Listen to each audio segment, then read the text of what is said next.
o pinalanggang delikada. Ang iyang mga bulan, isip tumailhan sa ang tiunan. Tiunay kagugma o kinasigasig, magpapasalamat sa inyong sa tanan ninyong pagpanikaw.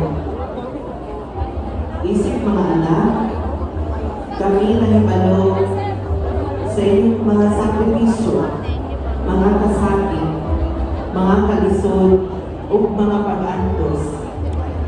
Karon kami makiman sa among pagtuon, aron upa bakla makapot namong ang among mga pamangkin. Kami nasayon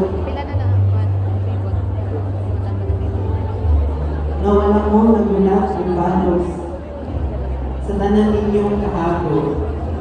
Aron lamang kami makakaon o makabuha sa eskwelahan. Nasayod kami ug ang Ginoong makakagahon nga utak kabubuton namong kaninyo ang among kalambisan ug unsa pa ang among maabot sa among kinabuhi. Among isaan nga buhaton namong ang tanan aron sa inyong ikamasigado ug alayan sa inyong pagsalig ug paghigugma. Congrats. Pa,